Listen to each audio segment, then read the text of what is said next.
everyone. Welcome to Soccer as We Like It, the Man United direction. Today we are talking about other teams and Man United transfers and the current preseason games. Our fans getting carried away, our fans thinking too much into this preseason. We're going to talk today.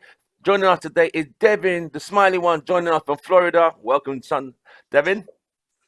All right, thank you. Good morning, good afternoon, good evening to everybody watching from around the world. Thank you so much for having me on, and definitely looking forward to this. No worries. Vim, the painter, the designer, representing UK. Vim, haven't seen you in a while. You all right, brother? How's our princess? Yeah, no, it's been a while. Yeah, been busy. Yeah, I hear yeah, you. she's great. She's just over there. I'll bring her on in a few seconds. But Definitely, yeah, we good need to to see see her everyone. presence. Good, good. Representing Arsenal, Mike the Quiet Man, smiling and Arteta's biggest critic. Welcome to the show. If this guy could get rid of Arteta tomorrow, he would. He definitely would. Welcome to the show, Mike. What's up, family? How are you? And the soul man, the peacemaker. He always believes there's always good in Man United. Joe, welcome to the show, representing Houston Red Army. What's going on? Right. Let's go. We've all seen it. The preseason games is, it's an opportunity to try new players. It's an opportunity to try out new tactics. But, some teams and fans who have been starved of good football over the last season, e.g. Man United fans, we've seen some good football the last 4 games. And, some fans are like, this Eric Ten Hag has done it. But it's a preseason. It's not the real thing. The real thing is in 2 weeks. So we're going to talk about some of these transfers and some of these preseason games. How significant are they to your new start? Devin, United won 3, drew 1. What do you take from that quickly? What do you think? What have you drawn from it? Are you like, this team can win the challenge for the top 4 now? No, I would not say that right now. My biggest takeaway from what I've seen so far is that we're playing a new style. The players are definitely running a lot more than what they did previously. So that's something I'm happy about. I know it's only preseason right now, but I would say Anthony Martial looked absolutely phenomenal in this preseason, which definitely shocked me because I thought I was ready to say, let him go. The Ronaldo saga, it would have been nice to go without that, but whatever, it happened. I would even go as far as to say now that if he shows up for the first game, Martial's got to be taking his place. And it also sets the tone for the new era with Ten Hag. I'm definitely loving what I saw with the turnaround of the team compared to last season. One thing that I was noticing, though, and this was only recently, is it's David De Gea, incredible shot stopper, but he needs to be more commanding in his box because you're starting to see like 2 of the goals that got let in were a little shaky. So that's something that I'm a little bit concerned about, especially because we just shipped out Dean Henderson as well, too. And our backup right now, I believe, is Heaton. So that's something that needs to be corrected. But besides that, I think it's been a very positive preseason. All right. Vim. He's talking to the little princess there. Vim, can you hear us? I think you can hear us. Can you hear us? Yeah, I don't know if it's me. It keeps chopping out. I can hear you now. Right. It's my internet. Right. Sorry. So Okay. you're next. You've seen the preseason. United Uh-huh. 3 games won, 1 Yeah. drawn. From what you've gathered quickly, do you think can you see anything like, oh, this team is ready for top 4, or what have you taken from this preseason so far? Any positives and negatives? Yes, well, you know me, I like to take a lot of positives from things. I don't like to dwell on the negative stuff, as some people do. But I am seeing a lot of positive things. We are seeing a proper coach in our club. We've watched 10 years of rubbish football, rubbish coaching, below standard, below par coaching, but now we see something different with Eric Ten Hag. And I was hoping that we're going to see improvement in players, and we are. I'm seeing certain players step up, and we're seeing a lot of young players come into the fold as well, which is what preseason's all about. We're showcasing our young talent, our academy players, and my God, we've seen some brilliant ones. I don't know who stood out for you, but for me, in midfield, Zidane Iqbal and Savage. What's his first name? Charlie Savage, yeah, absolutely brilliant in midfield. That game against Liverpool, when we started with a strong team, they started with a weaker team, which completely reversed in the second half. we brought out all our young players in the second half, and they brought out their A team. You know, Salah, Thiago, the works, and I was really worried because the teams didn't look balanced. You know, we had a very young B team, very young academy team, and we were 3-0 up. And I thought this is the real test from 60 minutes onwards. And our young players held out and scored a goal, and I was really impressed with that. So it's showcasing our talent, giving them a chance to shine, which previous managers did not do, and a new style of football, an aggressive type of football where we set traps, we press high and we press from the front, and we build it from the back. I think it's there's a lot of good things to look forward to this season. All right, nice one, Vim. Joe, we talked the night before the Liverpool game. I think we won with Devin actually. Yeah, yeah. So far, Joe, what have you seen? I mean, are you like excited? What you see now? Is this the team that could challenge for the top 4? I'm gonna have to see a lot more. Everything's all fun and games. I'm vibing. I'm liking this, but one key thing that this team has not been able to obtain over the last 10 years is consistency. All right, I'm going to need to see the same level of aggression, the same level of quality when it matters. All right, not when we're playing, you know, teams from Australia and so. The Arsenal game was definitely a test, but yeah, there was a lot of promising things that I saw. Jadon Sancho being one of them. Martial definitely seems like these guys are buying into the manager. So consistency and mental toughness, definitely. These are two things that I've always felt like this is one of the biggest flaws in the club, because we lack the mental toughness to be able to go forward throughout the entire season and just maintain a steady run of games. Because I don't remember us winning 3 straight games last season, you know. So there's a lot of promise out there. A lot of the youth, a lot of people, the kids in the youth that looked all right. There were a few disappointing performances though. I felt like I could have seen more from Ahmad. I felt like I could have seen more from Elanga, you know, but definitely Zidane was the one that really caught my eye. All right? But it's vibes. It's vibes until, you know, the next couple of seasons. But big up to Devin though. Yo, is that the debut for the new kit? I know, right? On the channel, man. That's what's up. Yeah, it is. Yeah, if he's not playing, we got the new kit out. Nice. That's what's up.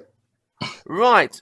Let me go to Mike. Mike, Arsenal played. How many games have Arsenal played this preseason? I know you've played. All right, we went, I know Tottenham and we had Tottenham, and now we have we just beat Chelsea, and then we go to Sevilla. Okay. I mean, I see Jesus seems to be quite a good signing. I know it's all preseason. Do you like the look of Jesus? I'm liking that. I'm liking that. Big Zach his movement, his technical prowess on the pitch, finishing, that was epic. So yeah, I'm definitely liking it. Just in I want to say I noticed that the call-ups of the youngsters on our squad is what I'm liking as well. It's like I said, Arteta had to do some sitting down and some soul searching when he when he has for the call-ups that I've seen. I'm like, okay, that's unusual, but like what we were discussing earlier, I was impressed. I still don't like Arteta. I pray what that does he need to do to make you like him? Win the league title, right? Get more Man City players, then you'll be happy. Hey, go ahead and get their manager too. But hey, just remember, back in the day, everybody was stealing from Arsenal when we was the, when we was the hype of the crowd. True. So, but so the crazy part is that he's still on my but like this friendly. I like when it goes to, like I said, derby time. You know what I'm saying? I do expect more. but I'm not gonna. But this is, I mean, these are friendlies. These are friendlies, and this will give me a good gauge on how our youth is doing. I mean, Right. they played really well. Yeah, I saw bits of the Chelsea game. They were like, okay. I thought Chelsea played a strong squad still, but you guys were able to overcome and do well. I liked Bakayoko. What's his name? Saka's goal was good. I mean, Oh, you yeah. guys are literally gelling as a team. I mean, Jesus, but I'm still saying, is this just the preseason trying to impress? That's where I'm at with all the teams. Is it just United players just really trying to impress Ten Hag, or because we saw there will be the real deal starts on the 7th, which is just 2 Saturdays away. Mhm. Yeah. All right, but good. We're going to talk about transfers after, but Damian, I'm going to say the Villa game yesterday. Okay, beat Liverpool 4-0. Yeah, that's all right. Beat the Australian team. Then we played Crystal Palace, which was they played more youths. Villa seemed to be the toughest test. So yeah, it's I think we talked about this before, like with preseason. One of my biggest fears, like when we started winning a bunch of games and winning well, was complacency. You start thinking like, okay, yeah, we beat these teams, yeah, we mashed up these teams, we mashed up these teams, and we're gonna go ahead now. We're going to this Villa game, and you seem to forget who the manager of Aston Villa is right now. You think he's going to come in and play Man United and take it lightly the preseason or not? No way. Exactly. So I'm actually kind of glad in a way that we did not win that game. Yes. Because it's kind of a reality check. Like, do not start getting too carried away.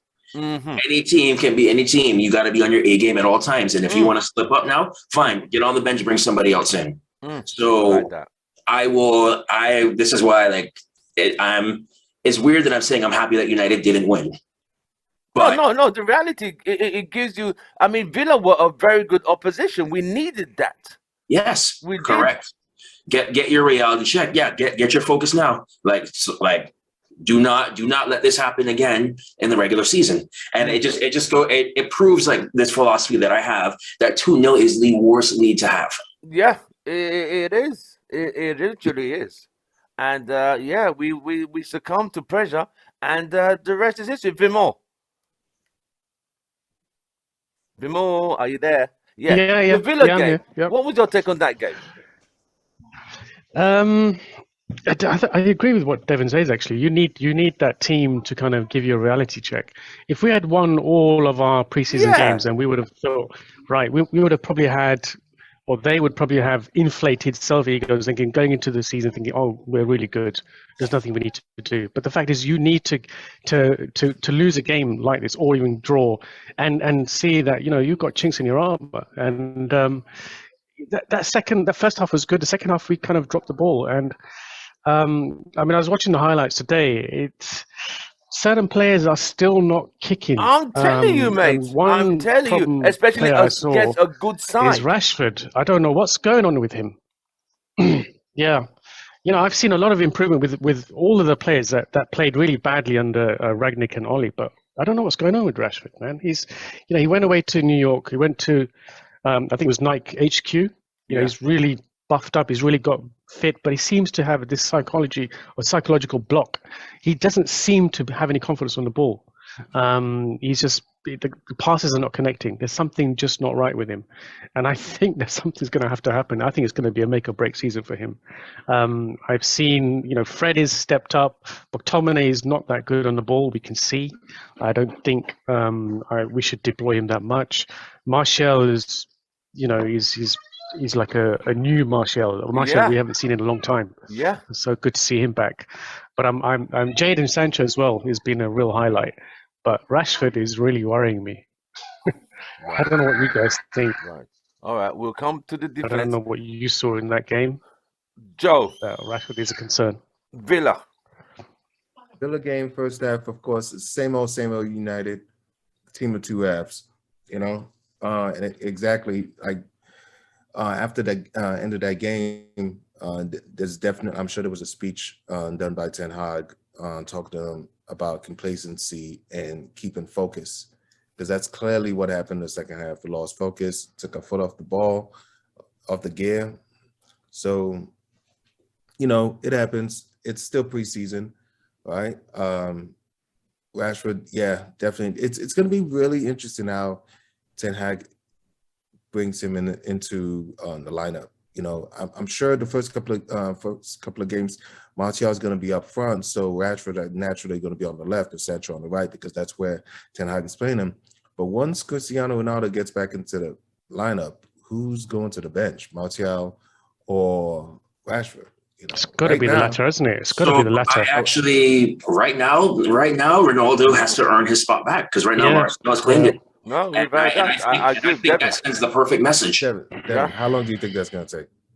Well, we will see if Ronaldo steps up because, and this is where I am curious. I'm curious to see what Ten Hag does because if Ronaldo comes back and he puts him right back in that side after the preseason Martial had, I think that a lot of fans are going to lose respect for Ten Hag because you can't be doing what Ronaldo is doing now and not stepping up. But I also like it because I think you let Martial know, hey, look, yeah, you had a good preseason right now, but he's coming back and he's coming to take your spot. So you better keep scoring, otherwise he's coming in. Keep the hunger in the side. Yeah, Joe, go on, Joe. Sorry, Joe, go on. Okay, would you rather keep Martial as our secondary striker on the bench, or when Ronaldo is playing up top, we move Martial to the left? I would do that actually.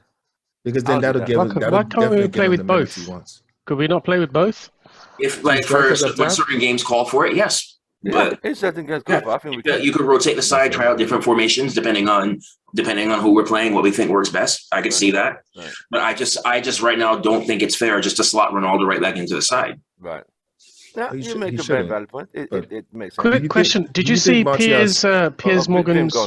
Sorry. Yeah, go on, Vin. Did you see Piers Morgan's tweets? He's been talking to Ronaldo quite a lot, and he reckons that he's not coming back. Piers who? Piers Morgan.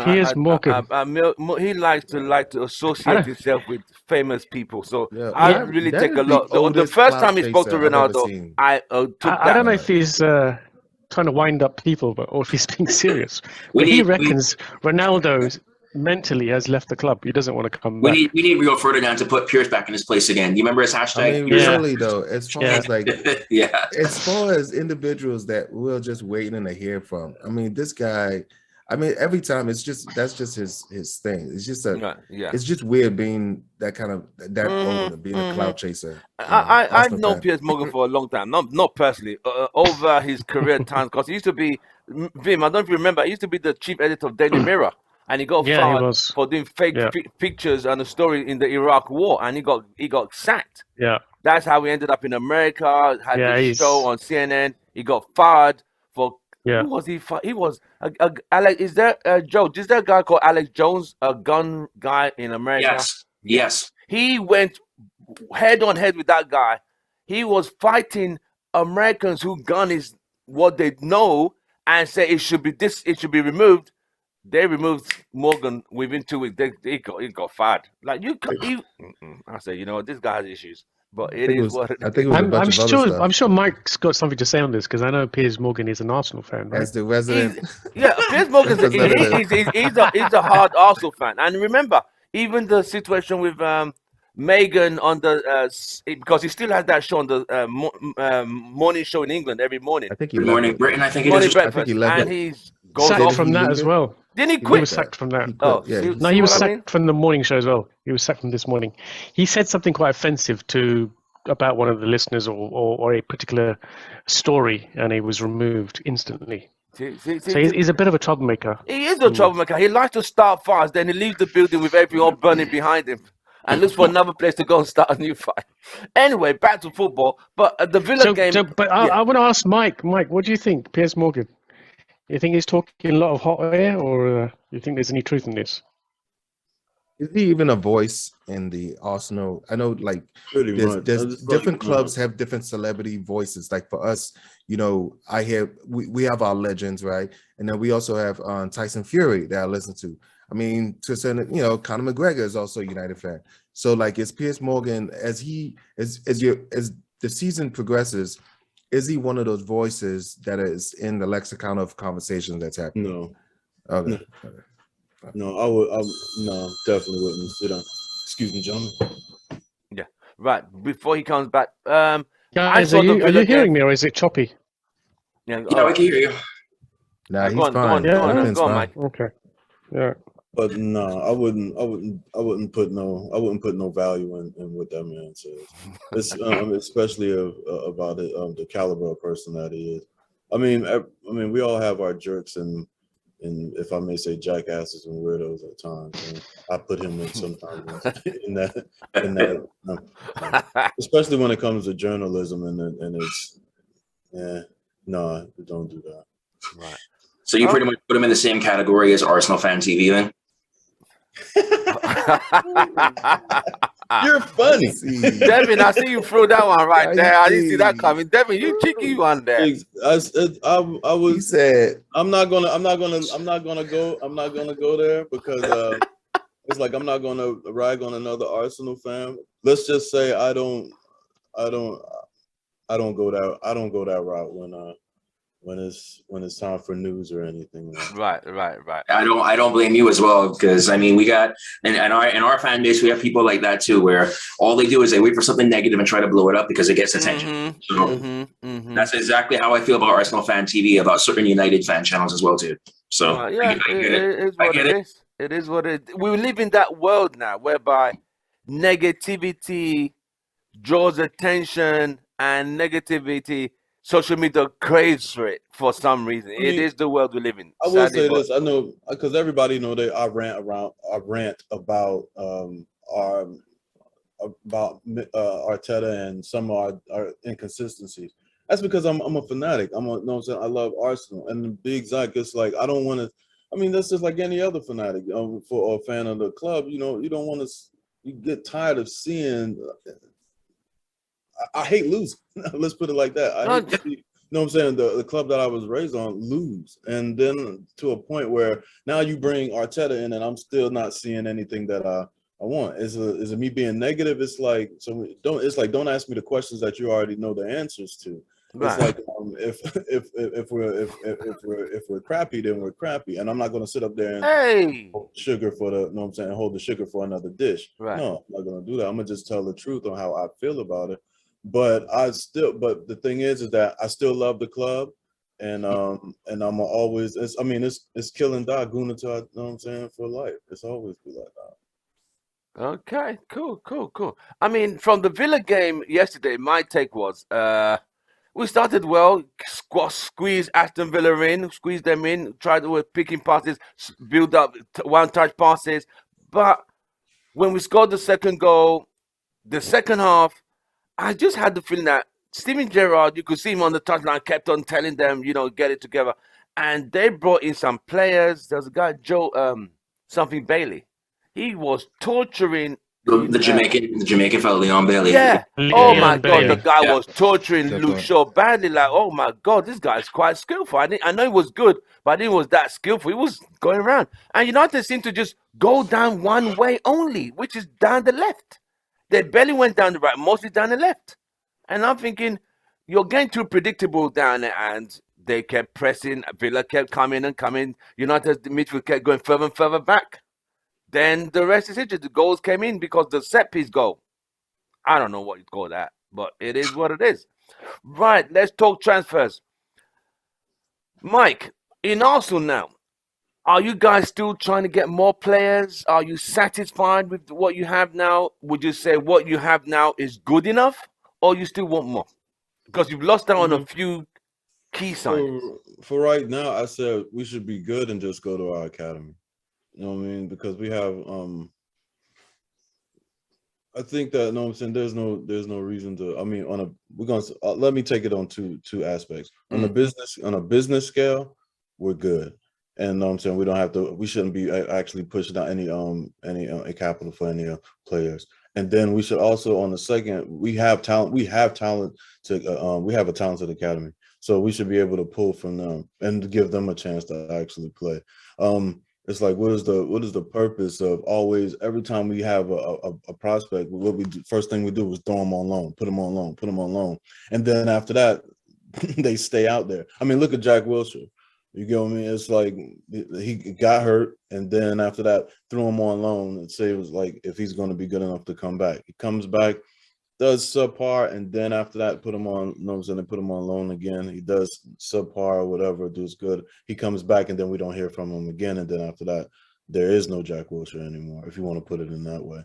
So that's what we mostly do at Arsenal. We're gonna say with that type of situation. But I think in this case, what's going on in this season is that we brought in to have Matt Turner, Fiera, hopefully Fiera, I'm gonna say that, and Jesus. We're good. That's all. Right. That's all we needed. That's all. So with those two, Jesus, I mean, Jesus is a good buy. I mean, I was surprised. I mean, okay, because of Haaland, I was surprised City let him go. I would have thought he would be a backup striker, but no. I mean, he wasn't doing badly for City. That was surprising to me as well. It was surprising to me for even Raheem Sterling to even go to Chelsea. I know that was another big one. I was like, wow, I had to go outside and see if the pigs were flying or the, know what I'm saying, or the child was jumping over the moon or something. What are you talking about? So, I mean, Raheem Sterling, he don't care. This is his third top flight Premier League club. I think for Raheem has played for big teams though. He started at Liverpool, Man City, now Chelsea. So he ain't done bad in his career. That's a World Cup move right there. I know, right? You know, he needs minutes. Yeah. Even though he's going to make that team anyway. So, Arsenal, you're happy with what you've signed. Are there any more targets you're going for currently? I mean, you lost out to Rafinha to Barcelona, didn't you? That club that is a mob. But the only thing that I want to happen, like I said, Mikel Arteta buy and Xhaka buy. I need those two to leave, and I'll be happy. Oh, okay. Oh. Wait, I don't know what to say about that one, mate. But we can strengthen our midfield, and if and be exact, and if we can get a manager that can actually make a system with a 4-4-2 flat, I'll be happy. Right. Okay, that's fine. As for Raheem Sterling, right? They sold him for what, 47 million? Is that right? Yep. And City bought him in July 2015 for 44 million. Woo. So after all those years, they only lost effectively. Yeah, but that's a good bit of business. If it was us, that is. And then if it was Man United, it would be the negative. He would have gone on a free. Paid off shirt sales too. So technically, they made a profit and got titles out of it as well. So as much as I hate City, it's literally won all the domestic trophies at Man City: League Cup, FA Cup, League title. So his locker stacked up, mate. He could say, I'm a league title winner. He's stacked up. I think he's won about 2 or 3 league titles. I think. I'm not sure, but he's won a few league titles at Man City under Pep. Did he play under Pellegrini? Does anyone know? Was he under Pellegrini? No, he didn't. Okay. Right. Now, to the United fans, let me go with Vim. So far, as the window is as of today, Sunday, are you satisfied with United's business? Well, look, we've got Martinez. Sorry, Mike. Hey? Sorry. No, you said we got Martinez, so I said sorry, Mike. Sorry, Mike. Yeah. No, Mike, he's on your case today, mate. Of course, because he was supposed to go to Arsenal, right? But he chose us. Yes. Yeah. I think he refused Arsenal, didn't he, in the end? Yeah. Sorry, Mike. You too? Hold on, I just noticed I'm 4-1 here. You are. It's like 4 attackers against 1 defender. They're gonna score. So Vim, so far, yeah. You said you got Lissandro Martinez. Yeah. Who hasn't played, he's not on the tour yet. Mm-hmm. Are you happy with United's business, or you're? Well, we started late, and then we suddenly just started panic buying, I guess. But I mean, panic buy is probably not the right word, but we just suddenly start to kick in at one point, and I think it's because everyone else was making good purchases. 100%.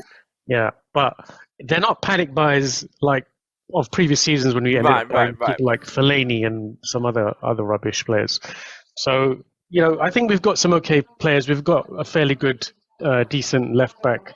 How do you pronounce his name again? Malaysia. Malaysia. So he's supposed to be a backup for Luke Shaw.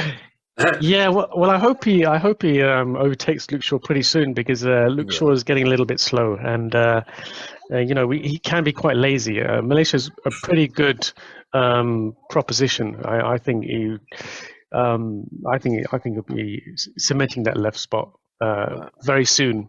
Ericsson? Ericsson was a bit of a surprise because he's a good player. He's also part of the AX Academy, and I can see why he was chosen because of that. But with these heart conditions, and I guess there were protracted medical tests on him because of that issue. It's a bit of a risky buy because if he does have any further complications, and what is it? We've got him for 3 years, right? Yeah. Which is quite a long time for someone who's had quite a serious condition.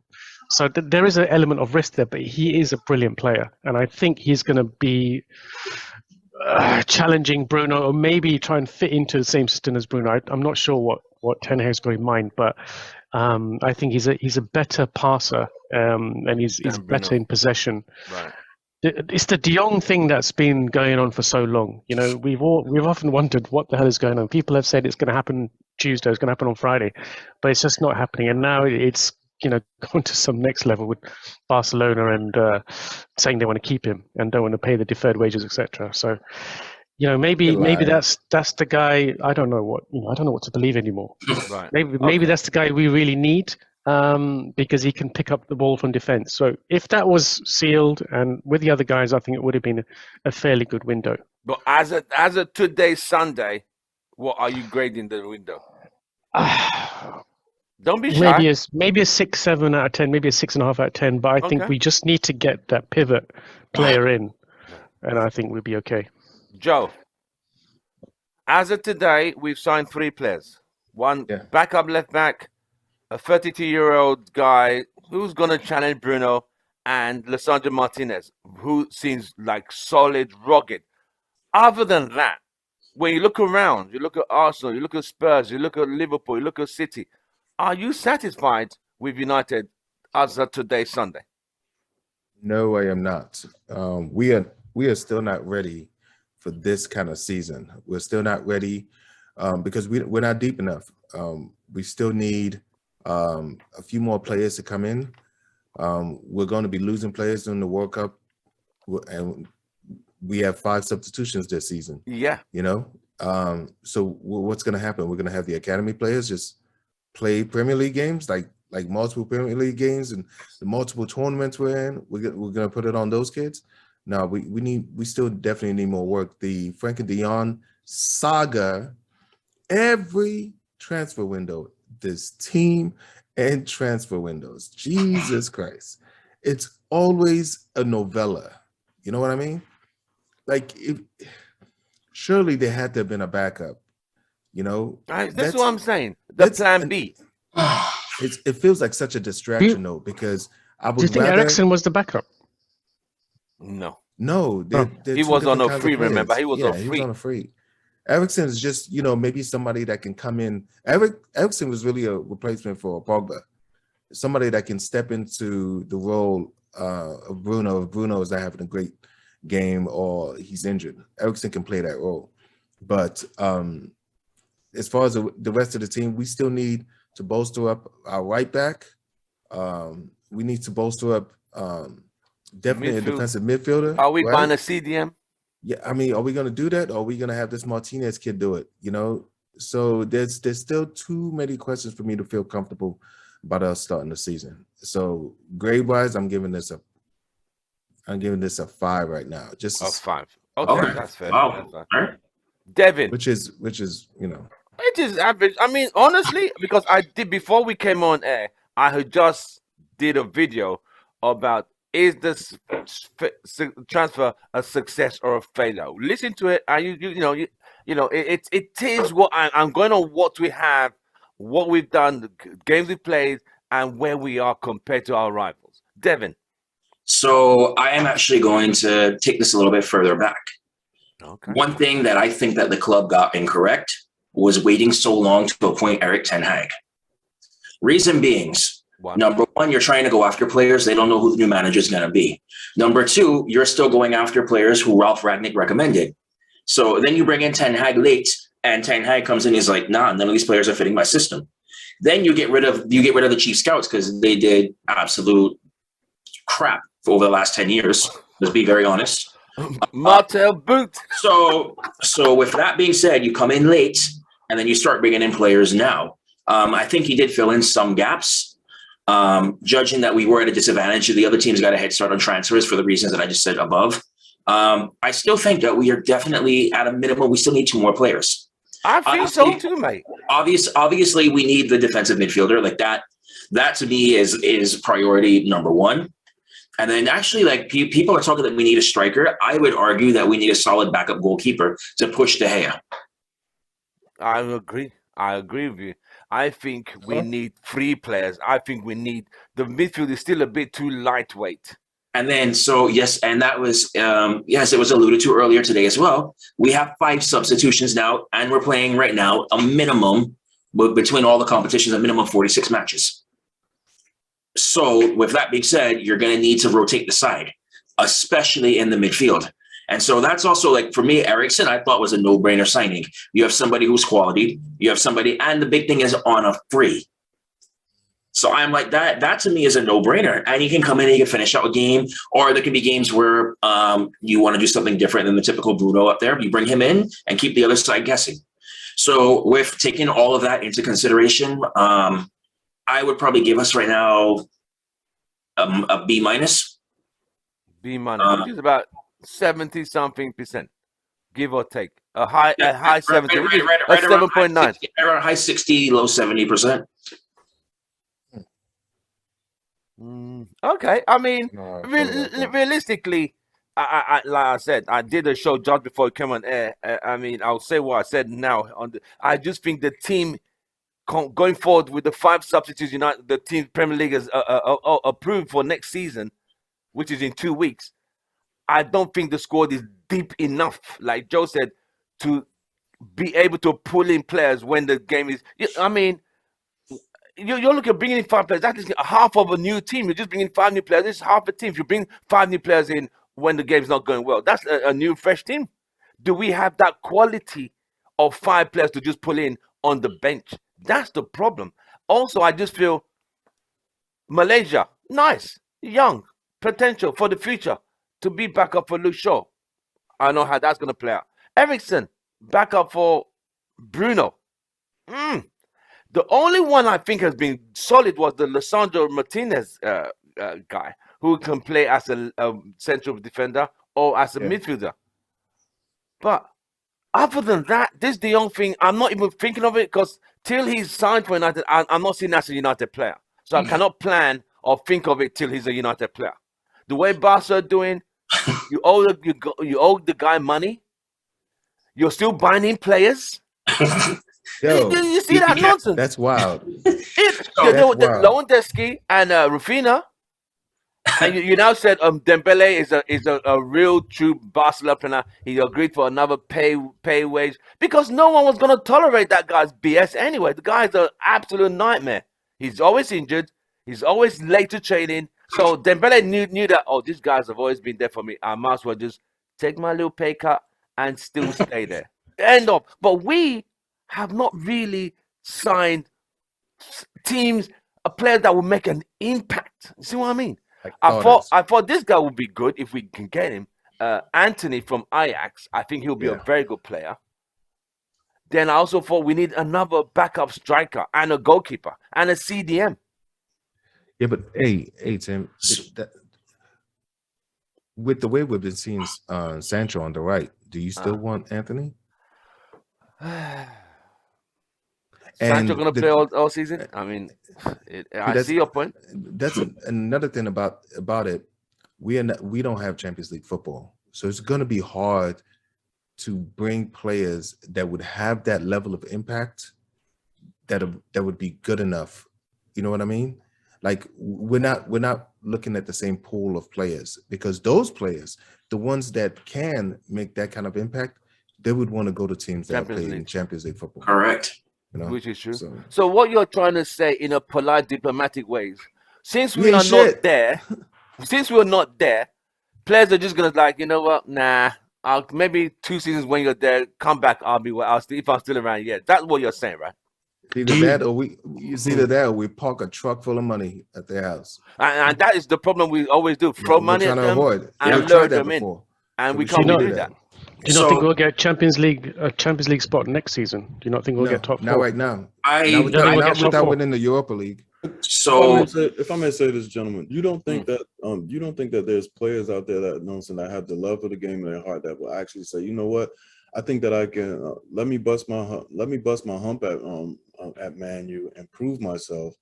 Versus them having, because first of all, those generational players don't exist anymore. Not anymore.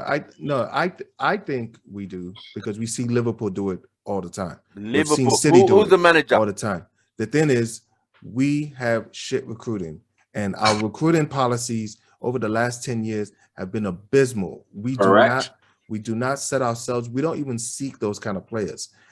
Remember, for a better part of the last 10 years, we bought players pretty much based on how many jerseys they can sell. Yeah.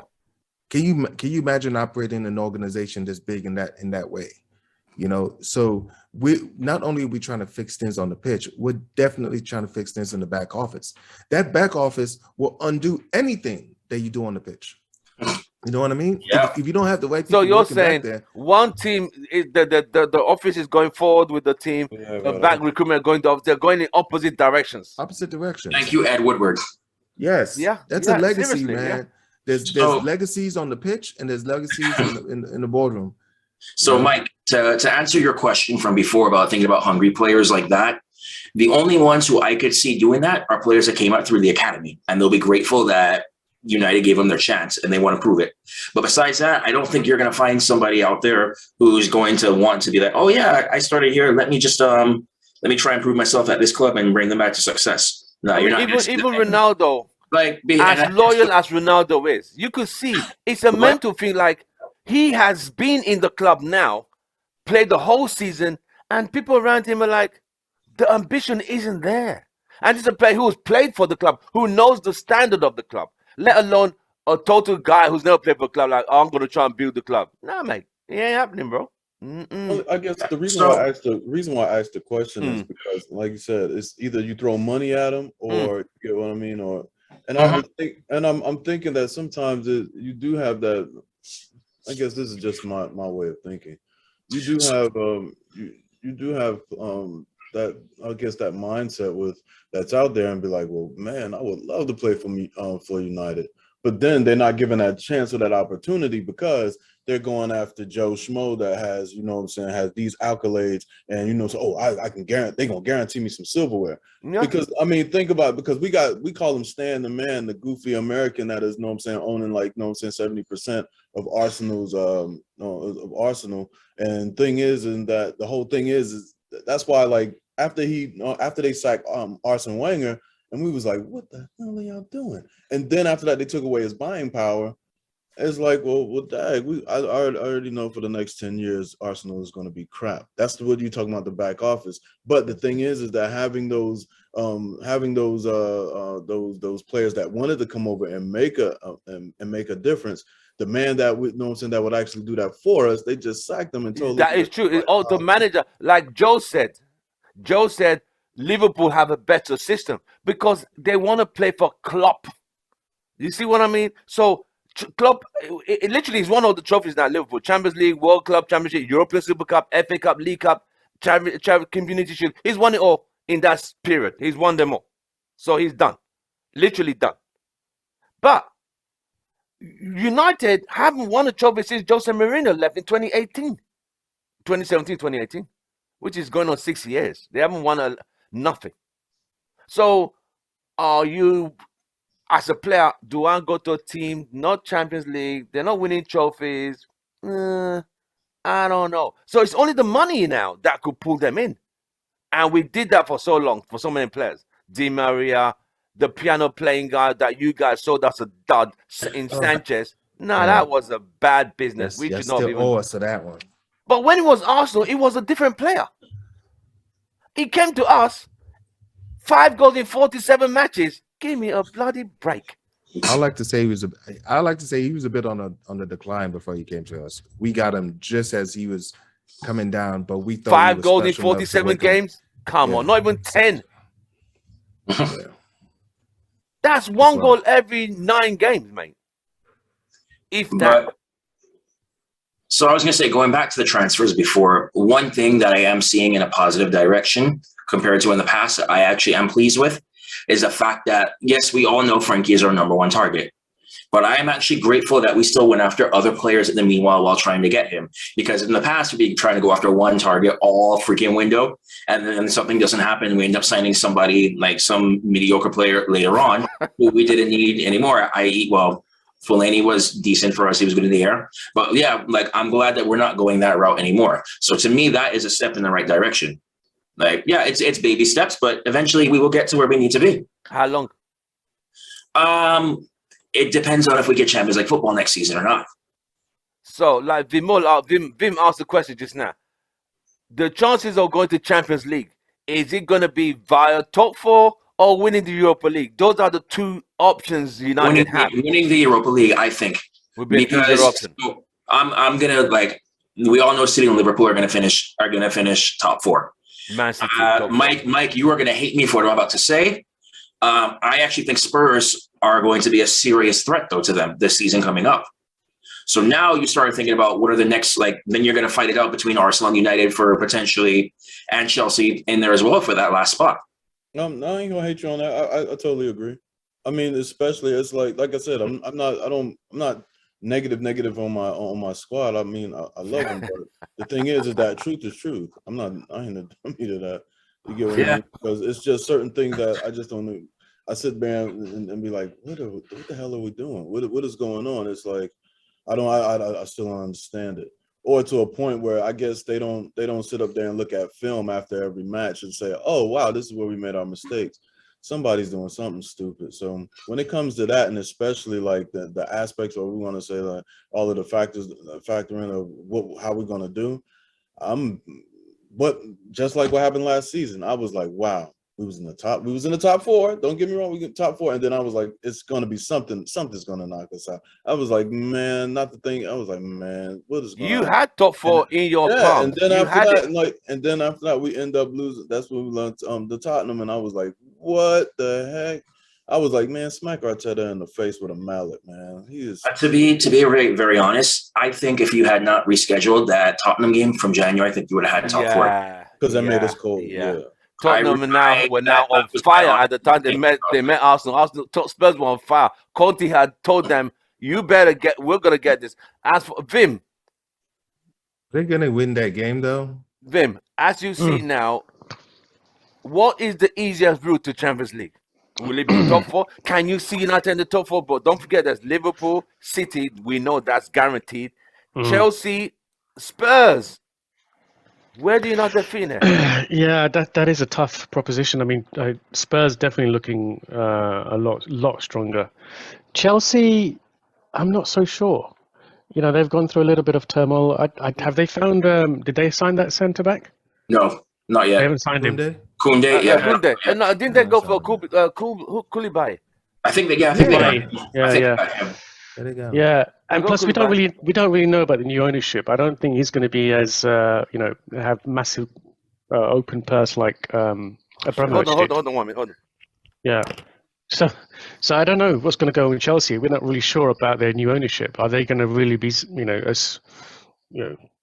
as much as they have been? We'll have to see. Yeah, and I think Spurs is looking tough though. Yeah, I have Spurs guaranteed finishing 3rd right now. To be very honest, like a third at a minimum. But they might pull off a couple shock against the other 2 sides as we go on. Yeah. I think they've done some. None of us are taking this as any given, huh? No. But I'm not. But the only thing that's given is 1 and 2 is going to be City and Liverpool. I mean, but think about it. We sit here and we say City and Liverpool is going to be like in the. I mean, they'll be the battle for the first and second. But then what happened if we have some type of crazy season, like a Leicester City season, where somebody comes out of the blue and do West Ham? I left the cup of tea on the fire. That striker that they've signed, what's his name? Skamaka. He's supposed to be quite good. I think we were looking at him as well. Right. Yeah. West Ham's new striker. Yeah. People are And they saying, got why him. didn't United go for him? He's supposed to be quite good. The thing For is, sure. I do like Ten Hag's football, and I've been speaking to some ex players, and I think that maybe we could have a bit of a surprise as well. Right. And With come this, back. with this squad, or with Well, an I addition. think no. Well, I think he's going to introduce a lot of competition, which is what the good teams do, and you can see he's doing it now. He's getting 2 players for every spot, and he's getting them to compete. Yes, he's going to have his first team to build on, but listen, Luke Shaw slips up, we've got Malaysia there. Yeah, Dalot slips up, we've got no one there. He's trying to sell. But he's trying to sell. I he's think trying to Brandon sell Williams. Wan-Bissaka. You've got to create that. I think so. You've got to create that competition, and he's going to do that. And he demands a lot. He's a very demanding manager. So if Maguire does keep slipping up and messing up, I think he's going to get the boot. I know he's our team captain, but I don't know why he's chosen him as a captain. Maybe for some level of consistency, but I think, or maybe the club have asked him to do that. I'm thinking it's the But- club.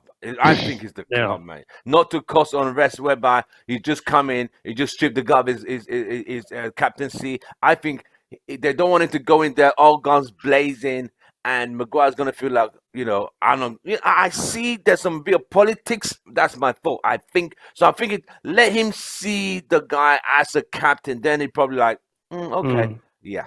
That's my thought. Yeah, maybe it's his last chance. He's to prove himself as a this expensive £80 million defender. Same as for Rashford. He's got to prove himself this season. I think he's going to go. And I just think Ten Hag is not going to put up with mediocre players.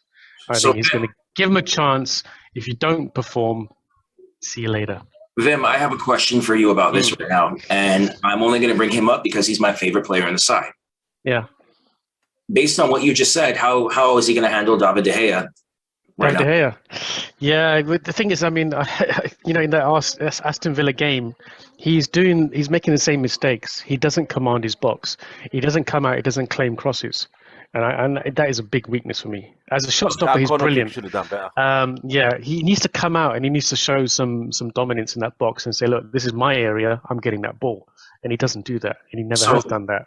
So I think I don't know what's going to happen, but didn't we get some backup keeper recently? Yeah, Tom Heaton. No, yeah, well, No, another one, someone else. No, we have not. No, We we didn't have get him. not. No, we haven't, and we haven't got one yet. And we sent Dino out on loan. So this is my concern. It's exactly what you just said. Like we need competition. Yeah. Where is De Gea's competition? Okay, yeah, well, he needs competition, and I thought we did get someone. I can't remember who it was. So Tom Heaton is the competition, I guess. Yeah. David De Gea, he's probably going to get a grilling from Ten Hag saying, listen, you've got to show some That dominance in corner the kick was box. poor. It was Yeah, you've got to come out. You've got to command that box. He still gets bullied. I saw the Aston Villa In front player of just him. kind of muscling him out of the way. Yeah. And he was looking weak and feeble like we saw him the very first season. So something's got to give. Something has to change. Yeah, it's my 2 biggest critiques of David De Gea. It's going to be his command of the box as well as his distribution. Yeah.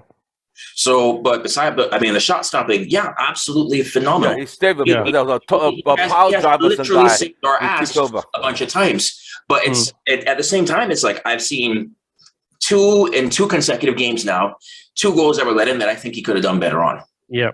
Yeah. I know. He just looks it's like just a weak. slowly creeping into the side, and I'm Yeah. like, that needs to get kicked out of there right away. Yeah. And it goes all with my philosophy now, which I'm saying, and I think Ten Hag is going to do this with the rest of the squad. If you start slipping up, we got somebody that's ready to take your place. And if you start looking for them in there, we'll bring them in. Now you earn your spot back. Yeah. Competition breeds success. Right. Joe, I agree. top 4, best route. I mean, Champions League best route. Top 4 or winning the Europa League. Holding the Europa League trophy at the end of the season. That's the only way. That's So you the don't best see way. top 4. I don't see top 4. We just don't have the squad for it. We don't have the Okay. squad for it. We still have some deadwood. It needs to be Ten Hag cannot play. I don't have full confidence that Ten Hag can play exactly the way he wants to play with this squad. And until we do that, until he gets those majority of those pieces, we're not making time. Right. That's what I think. Let me go, Devin. Champions League best route. I'm saying Europa League right now. It's based off my predictions already. I think there's 3 teams that are going to compete for that last spot. So, like I said, I think my top 3 already is going to be City, Liverpool, and Tottenham. So you got Arsenal, Chelsea, and then you have Man United now competing out for that last spot. Right. So it's going to be tough, but I think that it's a better route now to go all out in the Europa League. And on top of that, it also, if we do it that way, that's finally breaking this streak we have now of trophyless seasons. Right. So I will be prioritizing Europa League and going all out for that. But while at the same time still making a legitimate effort to try and finish top 4 as well too. Right. Mike, you are Arsenal also in the Europa League. So United and Arsenal also going to compete for that Europa League to an extent. Is that a trophy Arsenal would be prioritizing, the Europa League? At this moment, I would be indecisive. Not say indecisive, but I wouldn't. I can say I wouldn't know yet, because it's like we're not. It's just like I said. This is just, I guess you could say, preseason, and I still see that when it gets to the point where we're going to go against now, when the season actually starts, we're not going to be going against a mixture of A team, B team. We're going to be going against the top gun. So it's going to be machete to the throat when it comes to when the season starts. And if I'll say like this, I'll give it the first 3 matches. That's going to tell me everything. And it's like this. If just like prime example, the last season we lost to Brentford. I was like, gotta be kidding me. And after that, it was like we went downhill for the next 2 matches, and I was like, well, I already see how this is going to go, and it went exactly how I thought it was. Like I said, these first 3 matches that happen, they'll tell me if we'll be Europa or if we'll be able to take that 4th spot. Right. Okay. Could you imagine Arsenal and United Europa League final? That would be something. Oh yes, that would be something. Right. One thing, Devin, it was Tomas Strakoschka that we were linked with from Lazio, but Brentford's got him. So Okay. that was the guy we were linked with. The backup goalkeeper. We couldn't compete with Brentford. No, and they got him on a free. He was a free transfer. So let me quickly ask United fans quickly. Wan-Bissaka, keep or sell? Devin. So. Yeah. So Sell with a viable. It's like Don't just sell him win. without replacement. I'd rather keep him. You rather keep Wan-Bissaka, Joe? I'd rather keep him than sell him without a replacement. Oh, but okay. You need a backup, but aren't we linked with Max Aarons, and we're trying to do a swap for Ethan Laird? It was in the news some couple of weeks ago. Give Ethan Laird to Norwich and take Max Aarons, who's a really good, promising fullback. I don't know why we didn't get that kid from Nottingham Forest, man. The one that Spurs picked up. Who? I don't think. I know what you mean. You know what I'm talking about. Yeah, I know who you're talking about. That kid had sauce. I don't know why we didn't pick him up. He was so cheap too. The one that I really liked is Lamptey. Brilliant. He's good, isn't he? He's quite a small guy though. He's really, really small dude. Eric Lamptey, but he's brilliant. He's fast. Yes, his pace is incredible. I have a feeling Wan-Bissaka is going to be there. Injury record is not great though for Lamptey. Yeah, but look at Max Aarons. He's pretty good. He's pretty good. He's done well considering if he's doing that good for Norwich. I think for a bigger team with better players around him, but what I'm seeing from the preseason, I think Delon and Sancho are kind of building something good down that right side. Delon is good, but when Delon gets injured, what do? We're going to go back to Wan-Bissaka, and what's going to happen then. That's the situation. Spider-Man has to come back in. I'm sorry. The other option is get Wan-Bissaka as a back 3 centre back. No, absolutely not. What of the other guy we loaned out to Villa? What's his name? I will tell you exactly why no on that one right now. Why? So his positioning. Yeah. Like we all know that he could tackle great. Mm. However, he does get some tackles wrong. And so now if he gets those tackles wrong in the box, we're pretty much conceding a penalty every game. Yeah. Is his positioning better than Maguire's? No, no, but he's just physically. No, Vimo, really, mate? Really? He's just more So you physically mentioned them two capable centre of backs. responding to it, though. Mate. What options they be? Keep or sell? Sell. Loan out? I or want to keep him. loan out or I sell? would like to I keep want to keep him because, like, if I was to pick between two injury prone and they bring, no, if we're gonna keep Bailly, we need to sell Twanzebe. The kid needs time. The kid needs Then to play. I'm gonna man. throw Lord Jones into that mix. Is it where's needs to Phil go- Jones? Vimo, where's Phil Jones? Where's Lord Jones fitting Mate, in all you of know, this? we need someone to look after these aging players, yeah, at the Man United care home. So, Yeah, you know what the name of that keep it care home is for Phil Jones? Yeah. Called DC United. You are assuming. Wait a minute. You are assuming that Wayne Rooney would sign Phil Jones at DC Yes. United? Come on, bro. Yes. I won't be yes. surprised, but That's a the problem is, possibility. I will mean, Phil Jones although want to go? jokingly, He doesn't it's a want to go anywhere. possibility. Phil Jones doesn't want to go anywhere. Even Newcastle were looking at him. He said no to Newcastle. Like he's How too we good. being held? You know what I mean? Yo, he better not show his face at Old Trafford again, man. I'm telling He's you. not on the tour. He's training by himself, Oh, which means he's I injured. am so messed up. I So- cannot imagine how selfish this dude is, man. He is so selfish. I don't know if I would call it selfish. He's selfish. He's doo-doo. He's So, like, holding what- up somebody's spot, man. So, like, when it comes to that, I think when he's been fit, he's been a loyal and faithful servant to the club. I know in his When was he fit? Last Like I said, season, when- he played 3 when- games. when he was fit, as I said before, when he was fit, he Like was a 5 loyal years and faithful ago, right? servant to the club. He had one good showing like last season. I think it was the Wolves game. I think it was. Ah, yeah. And hold on, David, let me hold you there. Very unlucky for the goal. Yes, very unlucky for the goal. He headed the ball right to Martino. Yes. Yeah, I knew where you were going with this already. But it's just like, yeah, I mean, he wants to prove it to the Old Trafford faithful that I'm still here, I'm good. It's just injuries have been his Achilles heel. No pun Hey, intended. Devin. Hey, Devin. I just want to say something right now. You do realize if you in any way, shape, or form are part of the PR team for Sir Philip Jones, you have to disclose that at some point. have you got a in vested this interest in broadcast. Phil Jones? All right? You know what I mean? I just honest to God think that he needs to go to DC United. I like that. That is my honest to God opinion of it. But I feel bad for him because I think he could I have. think we all feel bad for him, but the club Why comes don't you feel first, mate. bad for But us? serious question, right? If Maguire and Phil Jones are on the same fitness level, who would you pick out of those two to play on that right side I mean, of okay, the centre back? Maguire might be a better footballer, but Yeah, Phil Jones I'll will pick put his Maguire. body on the line more. Yeah, I'd probably go Phil Jones. Honestly, I think he's more committed. Yeah, He is he more is. committed. Yeah.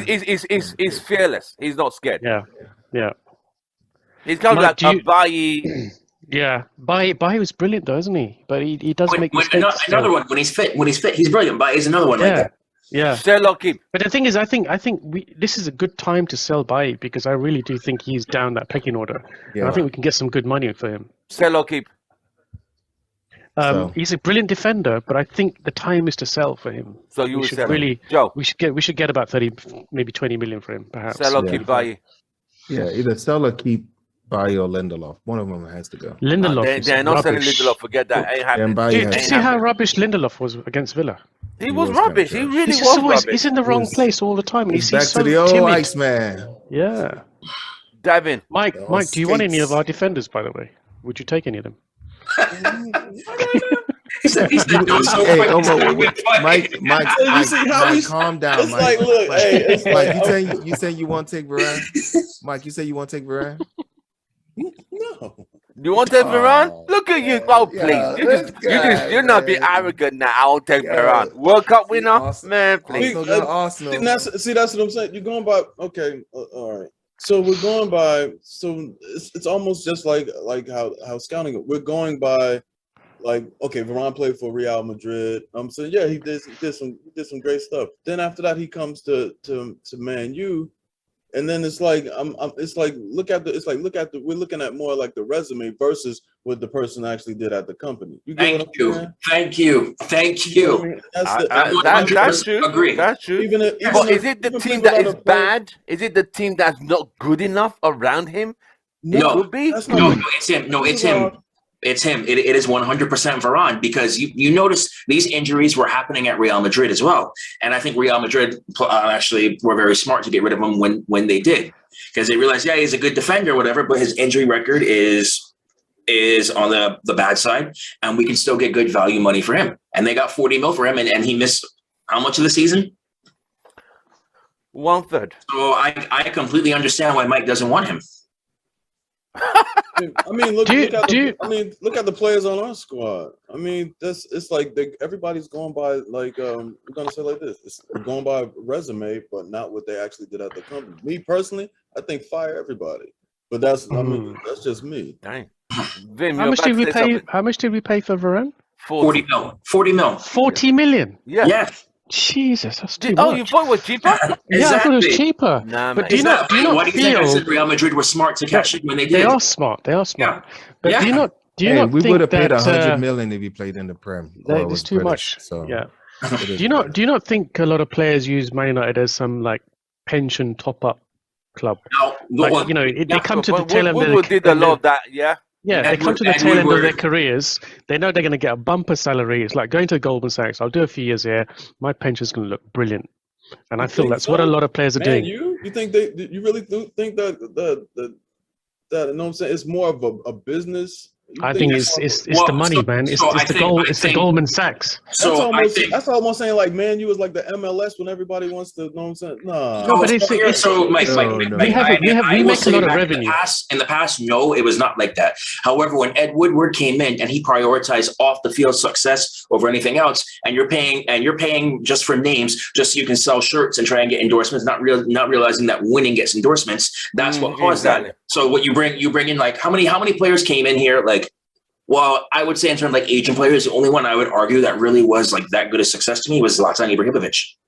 But besides that, how many players came in here, got that one last big payday, and then went off to the MLS or somewhere else? And so that's another reason why exactly, like we can start, the list goes on and on. So that's why I'm glad Woodward is gone and we can get away from that. And the other thing that pissed me off more than anything else was the freaking wage bill. Like how overinflated some of these players' wages were, and when you compare it to what other, like I look at what Sadio Mane was making at Liverpool, and then you look at what Jesse Lingard was making at United, and look at the different output. This is exactly my point. That is it. So, we have players who are overpaid, no trophies, nothing. Liverpool, Man City players underpaid, lower paid than United players, winning league titles every season, and that's the problem right there. I have a problem with that. So that's why, like I'm saying right now, it's Woodward absolutely screwed us over in that standpoint, and that's why I'm glad that now they're getting away from that. But the jury is out on Eriksen, but I actually think that's going to be a successful signing, though. Right, Mike. I'm going to give you the last word. Any questions for any of the fans here? I guess the not a question, but I guess a statement. And I guess this goes like, saying EPL wide. Do you actually think that, I mean, looking at the dynamics of how football is being played throughout the EPL right now, we know all of the squads are kind of like fairly young, if I may say. Do you think the actual real love of football will come back to where it will make the EPL back in the days of like, it's like this. Will we ever see the days of like the days of King Kenny and all of that good stuff, when back in the day when football was actually meaningful? Because I mean, from what we've been discussing, everything is based off of business, and if possible, this can happen or this can happen. So you want to see if the love of the game, it's like the love. Who wants to answer that question? It's like this. Will the game become? It's like this right now. It's always called a beautiful game, and I pray and I hope it never lose that luster. But will that ever come back, especially in the EPL? I would argue right now, no. because I think agents have too much power and they're making way too much on agent fees for that to be like, okay, yeah, you play well. This club wants to come in and pay you now an outrageous sum of money, and the agent gets paid, aka Raiola special. And so I think that was a big factor in taking it away. I don't really see the loyalty that we saw in the past. Like how many a modern player now, who can you think of that is a one club player? Very few. Very few. I mean, I would even go as far as to say we necessarily need that. It's just that there's way too much money in it. Yeah. And unfortunately, football is crack. And to a crackhead, even if you toss in a bit of baking soda in it, they're still going to have that crack. And that's exactly how it is. And you know what? These drug dealers, analogy. I mean, these guys, A bit of New Jack City in there. UEFA, FIFA, these guys, you know, these are the Nino Browns of the game, and they know they got this product that is undeniable that people need, and they know they can fuck off as much as they want, and there's just too much money involved. There's not enough teams, there's not enough of the bigger clubs that are managed or owned by the fans. We're talking about we want the sport to be for the fans, but we don't even have ownership into this thing. So we're just That's why that Super League was about to be made. Yeah, that's super. That's a whole. They tossed a whole. That was too much baking soda. Like, that was too much baking soda. Like, nah, man. Nah. This is trash. That would have been a multi-billion-dollar league. A multi-billion-dollar league. Very. Yeah, right, and then Phil Jones would have been on $800,000 a week if that had gone through. Gentlemen, it's been an absolute pleasure. Another cracking pod today. Loved it. Talked about transfer, talked about football, we talked about games, preseason, how we, the fans, are perceiving preseason. Are we getting carried away, or we're looking at it the real thing, as in not being carried away? We just have to wait to the real season and when the transfers are all in. Joining us today was Arsenal, represented by Mike in Houston, in San Antonio, Texas. Mike, thank you very much for joining us today, mate. Thank you for having me, man, as always. Thank you. We are Joe, representing Houston Red Army, the Soul Man. Thank you very much, Joe. Oh, yeah. And we're the smiley, positive guy in Florida with the new kit. Kevin, we're on the advertising the new kit. Can you let the fans see? How does the logo look on the Yeah, so nice. For the Okay. Yo, did you put hey, yo, Mike, we can send you one. You have did you personalize it at the back? No, I didn't put anybody on the back yet. Okay, because nobody deserves to be there just right now, right? I know you're feeling it, Mike. I know you put AWB, Awambasaka. And Mike, I know we're having some banter before earlier today in the show, but it was an absolute pleasure to be on here and just chat football with another fan. I really enjoyed this a lot today. Thank you very much. I appreciate you. And representing UK, Vimor, the designer, the painter. Thank you so much, Vimor. I know it's evening time in UK fun. Now. Thank you very much for joining us, guys. We'll see you guys later in the week. Don't forget, United's next game is at Atletico Madrid on Saturday. That would be a hard game to Villa, I'm thinking. So we look forward to that. And then don't forget, there's another game the day after as well at Old Trafford. So probably use the BT for that. I'm actually very curious as to how the squads are going to be set up for that. I guess because we're playing on the 30th and the 31st. Correct. And I guess I'm sorry, I know we're about to end up, but one more question. Do you really think I said we're taking these games into consideration, but just like we said earlier before the podcast started, do these games really actually matter? Is it really going to gauge on like how the season is actually going to go, or only time will tell, man? Only time will tell. Who you guys got next in your preseason? Arsenal. For us, we got Sevilla. Sevilla. This week? Actually, to be exact, I don't want to lie to you. On the 30th. Yep. So we all go Spanish teams coming up. This is not going to be good. Well, Atletico knocked us out of the Champions League, so I don't know. I'm not looking. That's going to be a harder game, mate. And Cristiano's been linked to them. Oh, even worse. Oh God! Thanks, Joe. Thanks for reminding me. On that note, it's been an absolute pleasure. Did you know actually Rayo Vallecano, the one after that Saturday game is actually another Madrid team. It's the third team in Madrid. Oh, So really? I think it's a very low league team. So It's it's going to probably be our reserves. So it's like the Right. Arsenal of Right. Madrid. Oh my god! Oh, Mark, you're gonna allow them to say that? I'm gonna let this slide. You're gonna let this one slide? Karma will come back. Ah. All right, don't forget to like, share, subscribe, and share the content we posted out to the next 15-20 minutes. So share it and get people to subscribe. Thank you very much, gentlemen. Have a nice Sunday, and we shall see you midweek. Thank you very much. Take care. All right, Good night, bye. and God bless. Take care. All right, bye. Bye.